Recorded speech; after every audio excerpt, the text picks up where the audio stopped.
うりー、冷却水が漏れてる。嘘。おはようございます。俊也です。今日のスーパーセブン名車再生は車検取得に向けて最後の追い込みです。保安基準に適合するようにいろいろ点検したりとか調整したりとかいじり倒したりとかやっていきます。で、昨日までは特に問題なかったんですけど、今日になってチェックしてみたら下回りクーラントが漏れてました。ということは、クーラントが少ない。どっかから漏れてるっぽいです。なんかそこのゴムホースな気がするな。この間ここのホースなんか座り悪くて締め直しをやったら一応収まった風だったから大丈夫かなと思ってたけど、なんかダメなのかな。こんな予定じゃなかったんですけどね。他のところちょっといじって、よし車検行くぞと思ってたっけ。とんでもないところに引っかかってしまった。これでうまいこと収まらないと車検に行けないんですけど、これ加圧ポンプになってて、これで空気を送ってこのラジエーターの中に圧力かけてどっから持ってるかチェックしていきます。漏れてるとね、この針がスーッと下がってって圧力が減っていくの見えます。とりあえずこんな感じで圧力は10キロ、普通のラジエーターキャップと同じ圧力にしてみました。このままちょっと放置してみて針が下がっていかないかをチェックします。この間締め直しやったのにホースの座りが悪いのか。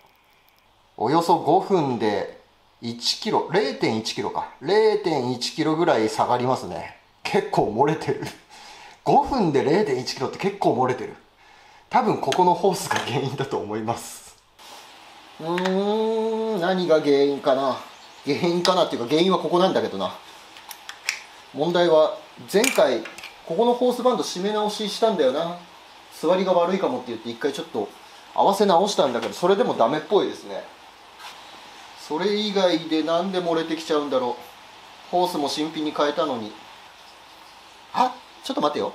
これホースって向きある？もしかしてこれ前後逆にひっくり返って収まったりする？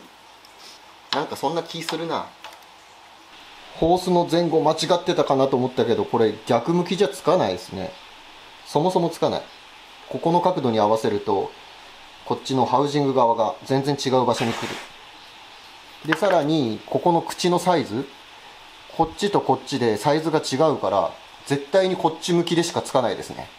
で、ここをねハウジングの方をしっかりチェックしてみたら、ちょっとサビでね表面ガサガサになってデコボコしちゃってるんですよ。こんな感じでちょっとねガサガサになっちゃってるから、ここの鋳肌が少しペーパーで研いで表面平らにしてもう一回差し直しをしてみたいと思います。多分これが原因でしょう。ここのアルミの腐食、もうそれぐらいしかね原因わからない。これで研いでホースはめてうまいこと収まってくれればいいんですけど、なんかアルミがサビでねこうガッサガサになってデコボコになってるから、それで漏れてきてるんだと思う。ワイヤーブラシでサビ落としとかはしたけどね、そのデコボコは残っちゃってたから、多分そういうことでしょ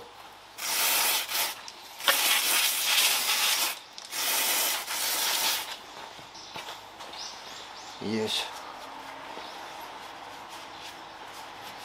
ょよし、OK。最初の状態に比べればだいぶデコボコもなくなって表面ツルツルになりました。でもね、やっぱりまだこの深いサビの穴みたいなの残っちゃいますね。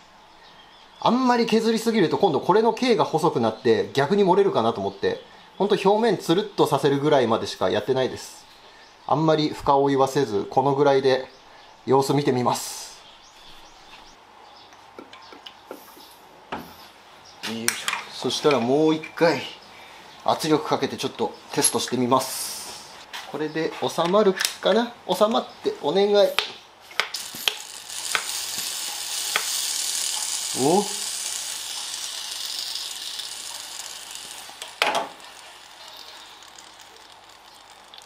そんな盛大にプシューって漏れなくても全然ダメなんじゃん。ダメなんじゃん。なんなの。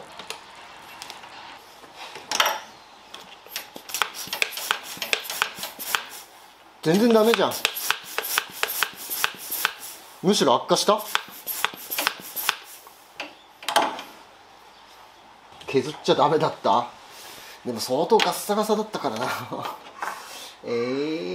わからないけど悪化させたっぽいです。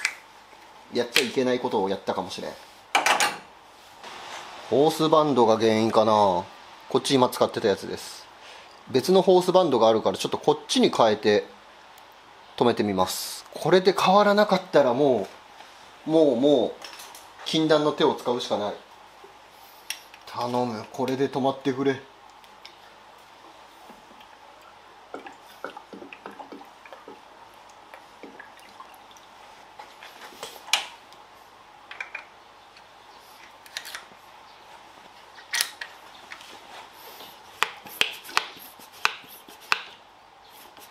お、止まった。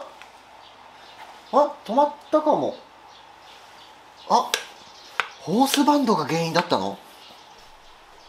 ホースバンドをこっちからこっちのやつに変えたら、とりあえずジャバは漏れなくなりました。ホースバンドが原因だったのかな。とりあえず今のところ圧力ちゃんと保ててるんで、ほら圧力が下がらない。このまま少し放置してちゃんと漏れが止まったかどうかチェックしたいと思います。30分も放置すればね、多分大丈夫だと思います。30分経過しました。圧力下がってないです。やっぱりホースバンドだったんですね。初めてです、こんな経験。よいしょ。ちなみにこのホースバンド新品だったんですけどね、何がダメだったんだろう。特に見た目は分かんないけど、なんかダメだったんですね。圧力のバンドの締まり具合があんまり良くなかったのかな。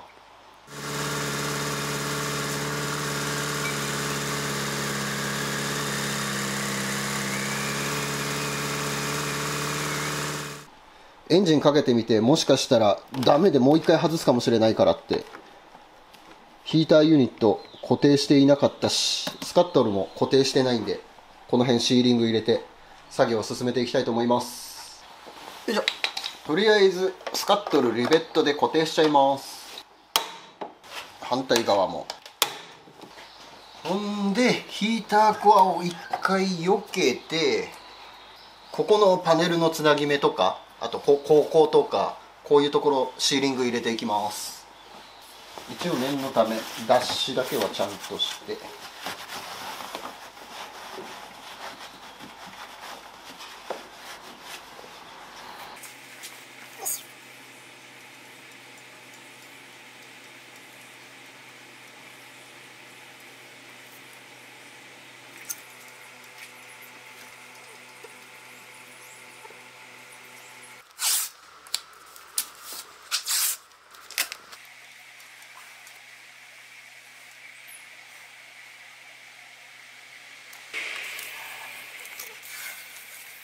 シーリングきれいに入れ終わりました。ここ塞がないともちろん室内水入っちゃうけど、でもリベットとかネジ穴から水入りそうだけどね。ジャバ入らなければいいのかな。そしたらヒーターユニットを戻していきます。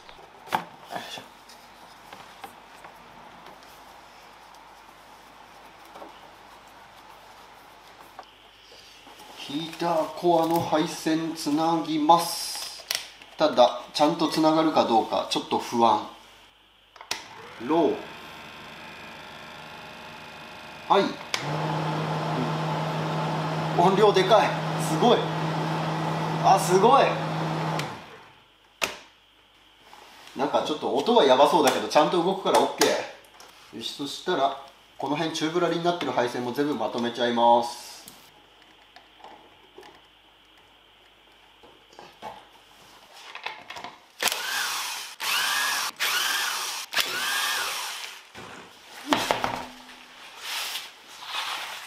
次サイドブレーキ調整していきます。よいしょ。あ、そっか、そうか、ケータハムあれだ、こっちで調整じゃないんだ、ワイヤーで調整なんだ。ここにね、調整用のダイヤル機構ない、古いタイプのあれだから、ここにそういうダイヤルないです。マリーナデフにはないんだ。ブレーキはもうこのままで、ワイヤーでサイドブレーキ調整します。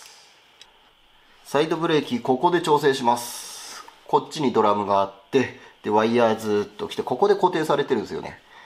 このワイヤーの出っ張り具合調整して効き代を変えていく。でこれの下にもう一本こう棒が出てるんですけど、これは右の後ろの方にずっと通っていって、このワイヤー引いた反力がそっちに伝わるようになってるんで、右側のやつはこっちのロッド、左のブレーキはこっちの上のワイヤーで調整します。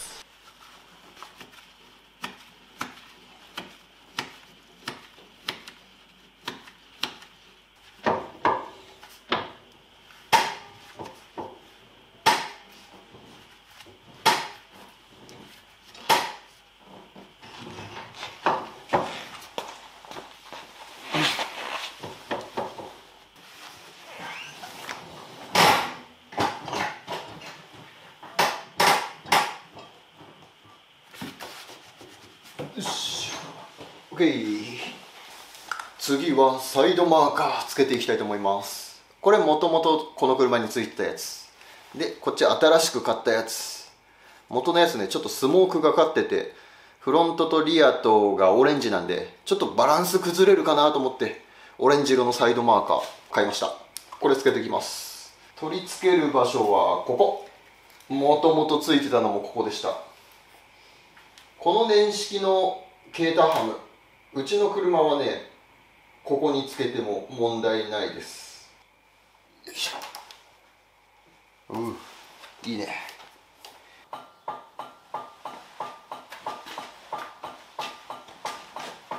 オレンジでいい感じに揃ってる。フロントのオレンジからのサイドのオレンジ。やっぱオレンジにして正解ですね。スモークのより統一感があっていいや。リアもオレンジですからね、この方がいい。よし、次じゃん、テールランプ玉切れしてたんで交換していきます。ほら、見事に焼けてる。もう黒くなってますもんね。で今回つけていくのは LED です。ブレーキがね、こうカバーが溶ける症状があるみたいなんで、カバーが溶けないように LED にしていきます。よいしょ。ウインカーは特に不具合なさそうなんでこのままです。そしてテールランプカバー、これ新しいの買いました。さすがにね、このひび割れたやつだとね、なんかみすぼらしいからこっちにします。で LED にしたからもう溶けることもないしね。もともとついてたやつ、この裏側にねアルミテープ貼ってあるんですよ。こっち貼ってないの。ほらで、ちょうどここはねリフレクターなんですよね。多分日本の車検でリフレクター光るの NG だから貼ってんじゃないかなって気がするんですけど、まあよくわかんないけど、一応僕もアルミテープ貼っときます。アルミテープ貼りました。これでこうやってかぶせてネジで留めれば OK。 よいしょ。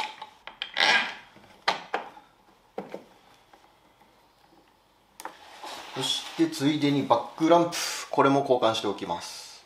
もともとついてたのこれです。別に玉切れとかはしてないんですけど、なんか前のオーナーが玉切れたから適当にあったやつソケット作って無理やりつけたって言ってて、右のバックランプがこれで左のバックランプがこれ、形状の違うやつつけてあって、左右でワット数も違ったから色味も違くて、検査官にバックランプ違うって突っ込まれて面倒くさいことになったら嫌だから、両方とも交換してちゃんと車検に備えたいと思います。今回つけるのはこれ、ルーカスのバルブ、メーカーのちゃんとしたやつです。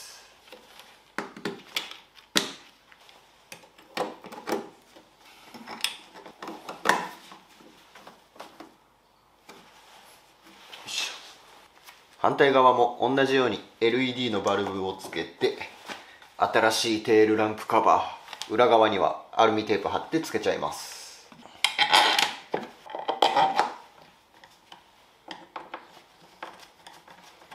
でバックランプはルーカスのバルブ、これをつけて、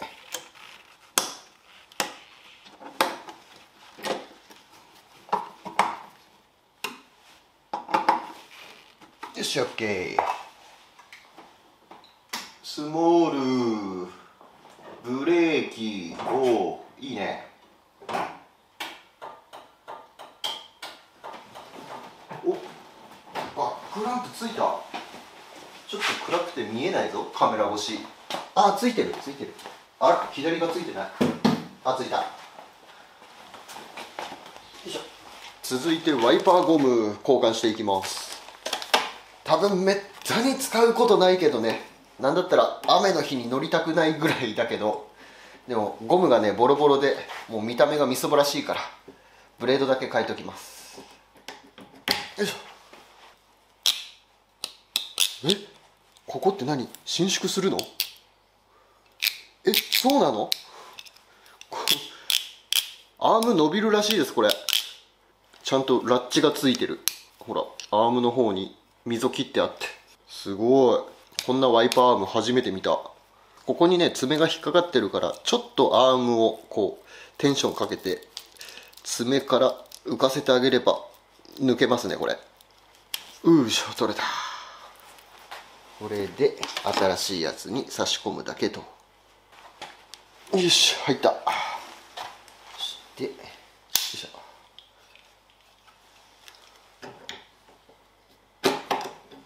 どのぐらい？この辺？反対側もよいしょ。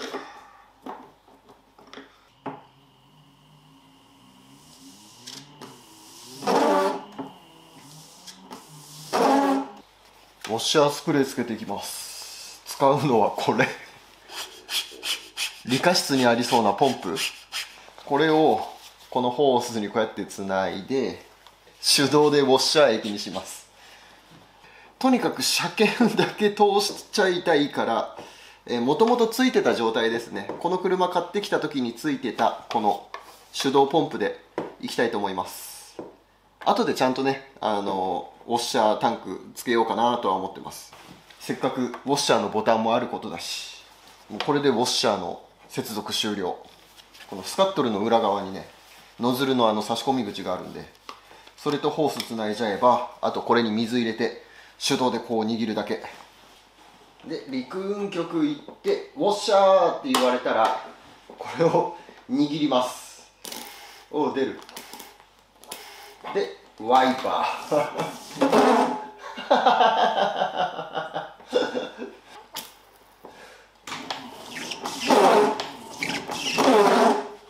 なるほど、こういう感じになるのねよいしょ。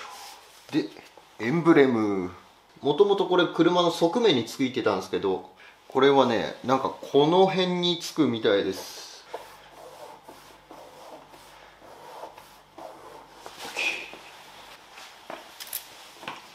脱脂はしっかりやっておく。脱脂するだけで両面テープのくっつき方が全然違います。よいしょ。よきよき、やっと出来上がった。ちょっと車ほこりかぶって汚いんで一回洗車していきます。車が綺麗になったら、もしかしたら車検の時検査が優しくなるかもしれないからね。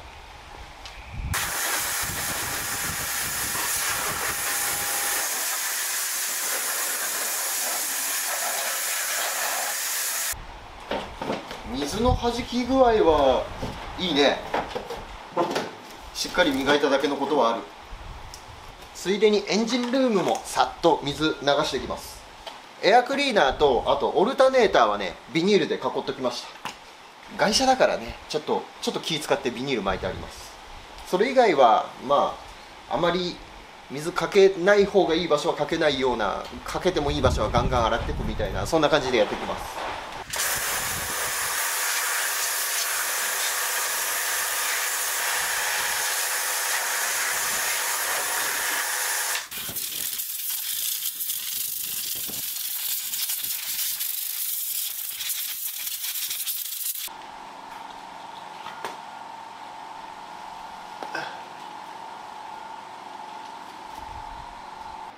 車が綺麗になったから、せっかくだからタイヤワックスも塗っておきます。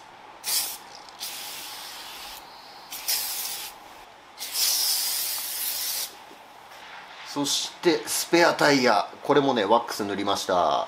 こんな感じ。トレッド面にも塗っちゃった。裏側も。これねスペアタイヤとしてもダメなんすよ。もうねバッキバキにひび割れてんの。もうまともに使えたような代物じゃない。これで走りたくないもん。それぐらいもうバッキバキ。空気抜いた状態でもうお飾りとして乗っけてます。このあとねタイヤ外してホイールもね塗装する予定だから、それまでの間まあちょっと見た目だけという感じで乗せておきたいからね。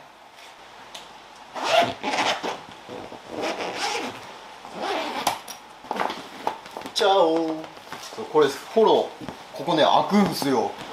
びっくり。さっき気づきました。で車検行くのにとりあえず車載工具、これジャッキですね。パンダジャッキ、これ乗っけて、で非常用の三角停止板、これも積んどいて、まあ、これ関係ないんですけど一応乗せておきたいっていう。そして、車載工具、レンチ、スパナ、これも乗せておきます。いつどこで何があるか分かんないから。であとクラッチワイヤー、これ前のオーナーがね新品で買っといたらしいんですけど、一度も使わなかったからってスーパーセブンクラッチワイヤーが切れやすいらしいんで、これをね車載で乗せておくらしいです。切れた時にすぐに対処できるようにって。あと車の車内、一応念のため消火器と、あと発煙筒ここにいます。それぐらいかな。あとねヒューズも念のため乗せておきました。はい、ということで近所の整備工場を持ってって後軸調整、そしてサイドスリップの調整、あと排ガスのテスターとやってきてもらいました。排ガスはねこのキャブレターのここのアイドリングに使うミクスチャーっていうネジと、あとこの横の方についてるエアバイパスバルブ、こういうのを調整してもらって、アイドリングの時のガソリンと空気の混合量を調整してもらって数値を出してもらいました。燃料薄すぎるとエンジン壊したら嫌だからと思ってちょっとね濃いめに設定していったんですよ。テスター入れてチェックしてみたらもうメーター振り切っちゃって濃すぎるよって言われて、結構一生懸命ね調整してもらいました。で今アイドリングの状態はちゃんと基準値に収まるように調整してもらったんで、これで車検は問題ないと思います。あとは特にない。あ、そうだ、走ってった時にミラーの位置がねあまりにも高すぎて運転しにくかったから、ここの取り付け穴からこの下の穴にミラーの場所を移動しました。だいぶこれでね運転はしやすくなったと思います。それぐらいかな。これから陸運局へ行って車検受けていきたいと思います。映像は車検が取れたところへスキップします。車検落ちました。マフラーも後軸もサイドスリップもブレーキとかシートベルトとか、もうメンテナンスしたところはね全部一発で通ったんですけど、まさかね予想外のところで落っこちました。ホイールに JWL の刻印がないって、上からずっと見てって SCP とかメイドイン UK とか 14J、 こんなのがいっぱい刻印入ってて、 KN っていうメーカーのホイールですね。みなと読めないっていう刻印が入ってて、 JWL はついてない。だからホイールの強度的に問題があるかもしれないから、これは車検通せませんってホイールで弾かれちゃいました。車検で OK もらうためにはこのホイールが純正採用されてるやつだっていう証明できるなんか書類とかを一式揃えて提出するか、もしくはもう車外のホイール、ちゃんと刻印の入ってるホイールに履き替えるか、そうしないと車検通らないみたいなんで、とりあえず、検査自体は全部終わってるんで、あとホイールだけだから2週間継続の猶予があるんで、検査継続の猶予があるので、2週間以内にどうにかホイールを揃えて車検を受けれるようにしたいと思います。あったー、刻印あったー。ホイールの裏側にあるんだ。輸入車は裏側にあるんだね。初めて知った。よし、これで明日もう一回陸自行ってちゃんと登録できるね。明日はもう一回リベンジ行ってきたいと思います。ということで陸運局から帰ってきました。無事車検取得することができました。おめでとうございます。ありがとうございます。まさかね、ホイールの裏側に刻印があるなんて思いもしなかった。外車だとなんか割と普通なのかな、結構多いみたいですね、このホイールの裏側の刻印。ネットで調べたら結構出てきました。あと BMW とかメルセデスとかはそもそも刻印が入ってなくて、なんかメーカーのロゴがその JIW の代わりになるとかって言って、なかなかね、外車って難しいんだなって今回初めて気づきました。今まで国産車しかやってこなかったからね、全然知らなかったけど、でもこれで新しい知識がまた一つ僕に増えました。やっぱやったことない車をやってみるのって楽しいですね。自分のスキルアップができるから、この子やってみてよかった。ちゃんと後ろにもナンバーがついて、封印もちゃんとついてます。これでちゃんと自走で持っていくことができる。よかった。積載車で運ばなきゃいけないかなとかも一瞬思ったけどね。胸張ってちゃんと自走で行くことができるから。本当イベントに間に合ってよかったです。車検のシール、次回は令和7年5月の25日。これはガラスに貼っておきましょう。